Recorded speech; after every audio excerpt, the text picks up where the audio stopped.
दोस्तों स्वागत है आपका प्रोजेक्ट सिविल सर्विसेज चैनल पर। आज की क्लास हमारी प्रोजेक्ट करंट अफेयर्स की होगी, जिसमें हम multiple choice question 61 to 65 discuss करेंगे। आप पीडीएफ टेलीग्राम के चैनल से प्राप्त कर सकते हो। देखते हैं आज का पहला क्वेश्चन। तटीय और महासागर संसाधन दक्षता कार्यक्रम का संवर्धन एनकोर, इसके संबंध में निम्नलिखित कथनों पर हमें विचार करना है। हमें पहचान करनी है सत्य कथन की। पहला कथन, यह एक केंद्रीय प्रायोजित परियोजना सेंट्रली स्पॉन्सर्ड स्कीम है जिसको विश्व बैंक के द्वारा वित्त पोषित किया जाएगा। ध्यान रखना, दो तरह की योजना होती है, एक तो होती है सेंट्रली सेक्टर और एक होती है सेंट्रली स्पॉन्सर्ड। अगर सेंट्रली सेक्टर यानी केंद्रीय क्षेत्र की योजना की बात करें तो इसका मतलब उसको वित्त का पोषण, उसको फंडिंग केवल केंद्र सरकार कर रही है। लेकिन अगर सेंट्रली स्पॉन्सर्ड है तो इसका मतलब इसको फंडिंग कर रही है केंद्र और राज्य सरकारें दोनों, चाहे वो किसी भी रेशियो में हो। चाहे तो दोनों बराबर की मात्रा में भी कर सकती है, चाहे तो 60-40 के रेशियो में कर सकती है, चाहे वो 90-10 के रेशियो में कर सकती है। तो ये एक सेंट्रली स्पॉन्सर्ड स्कीम है और इसमें विश्व बैंक भी सपोर्ट कर रहा है। इस परियोजना में 13 राज्यों एवं केंद्र शासित प्रदेशों के द्वारा भागीदारी दर्ज करवाई जाएगी, ये भी ठीक है। इस परियोजना के तहत तट का प्रबंधन, तटीय इलाकों में प्रदूषण नियंत्रण एवं निगरानी की जाएगी, ये भी ठीक है। तो इसमें हो जाएंगे सभी सही है। यह चर्चा में क्यों है? क्योंकि पर्यावरण, वन और जलवायु परिवर्तन मंत्रालय ने पब्लिक डोमेन में ESMF यानी पर्यावरण और सामाजिक प्रबंधन फ्रेमवर्क का ड्राफ्ट रिलीज किया है और वो एनकोर से संबंधित है, तो इसलिए यह चर्चा में आ गई। यह केंद्रीय प्रायोजित परियोजना है जिसमें वित्त का पोषित वर्ल्ड बैंक भी करेगा। इसका उद्देश्य क्या है? भारत के जितने भी तटीय राज्य है और संघ शासित प्रदेश है उनमें मैनेजमेंट एकीकृत करना, यानी तटीय क्षेत्र में बेहतर क्षमता विकसित करना, वहाँ पर प्रदूषण को कंट्रोल करना, उसमें रिफॉर्म करना और उसमें प्रबंधन मूल्यांकन और जो रिफॉर्म किया उसकी निगरानी करना।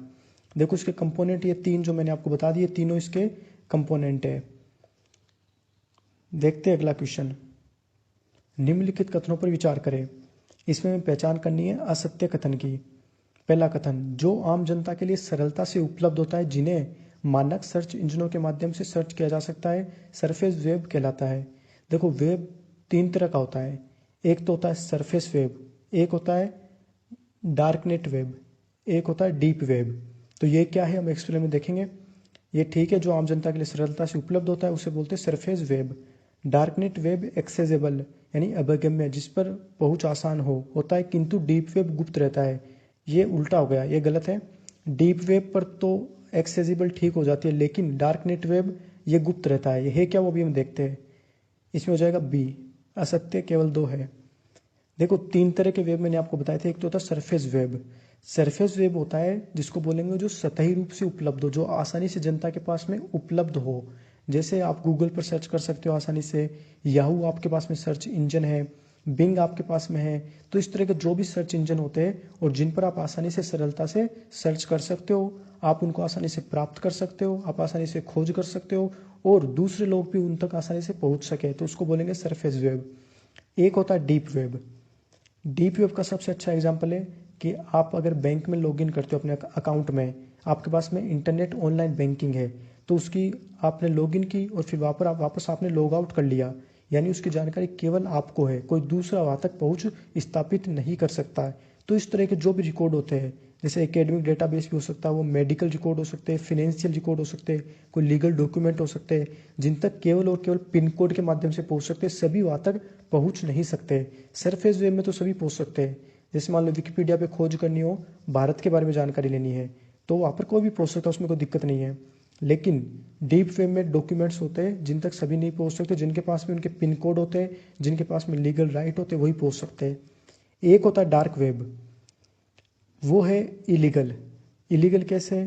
क्योंकि मान लो ड्रग ट्रैफिकिंग है या इलीगल एक्टिविटीज़ है या पॉलिटिकल प्रोटेस्ट है, वो सब कहाँ पर होते हैं? डार्क वेब में। यानी यहाँ पर सरकार भी आसानी से पहुँच नहीं सकती है। ये सब इलीगल एक्टिविटी डार्क वेब में ही होती है। और एक 96% कंटेंट है वो इन दो में उपलब्ध है, डीप वेब में और डार्क वेब में। देखते हैं अगला क्वेश्चन। कोरकू जनजाति के संबंध में निम्नलिखित कथनों में से पहचान करनी है हमें सत्य कथन की। पहला कथन देखते हैं। यह जनजाति मुख्य रूप से पूर्वोत्तर राज्यों असम, त्रिपुरा और मेघालय क्षेत्र में पाई जाती है। देखो ये मुख्य रूप से पूछा है कि इन राज्यों में पाए जाते हैं, जो कि गलत है। ये वहाँ की जनजाति नहीं है। यह जनजाति कृषि कार्य करने के तरीकों के लिए प्रसिद्ध है, ये ठीक है। इसके द्वारा कोरकू भाषा बोली जाती है, बिल्कुल, जो UNESCO interactive atlas of the world's language in danger में सूचीबद्ध भाषाओं में से एक है, बिल्कुल है। इसमें सही पूछा, सही हो जाएगा 2 और 3। अब देखते हैं एक्सप्लेनमेंट के बारे में जानकारी। कोरकू जनजाति ये मुख्य रूप से कहाँ पर पाई जाती है? देखो, त्रिपुरा, मिजोरम और मणिपुर ये नॉर्थ ईस्ट के राज्य है, यहाँ पर ये नहीं पाई जाती है, ये ध्यान रखना बिल्कुल। मैंने इसलिए यहाँ पर इनको नोट करके डाला है कि ये यहाँ पर नहीं है नॉर्थ ईस्ट में।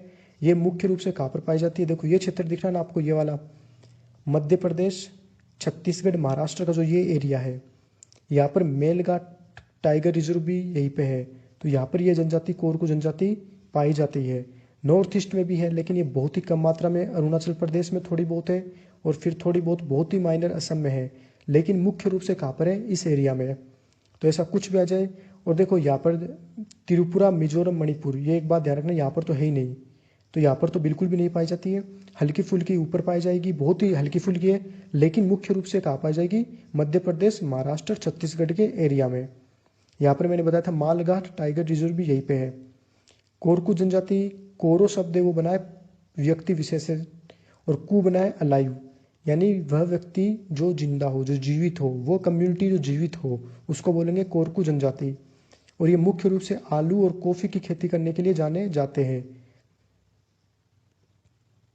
स्कूली शिक्षा गुणवत्ता सूचकांक SEQI के संबंध में निम्नलिखित कथनों में से हमें पहचान करनी है सत्य कथन की। ये सूचकांक प्रथम गैर सरकारी संगठन NGO के द्वारा प्रत्येक वर्ष प्रकाशित किया जाता है। नहीं दोस्तों, गलत है। प्रथम के द्वारा तो एक दूसरी रिपोर्ट है ASER, annual status of educational report, वो रिलीज की जाती है। ये रिलीज किया जाता है नीति आयोग के द्वारा, तो ये हो जाएगा गलत।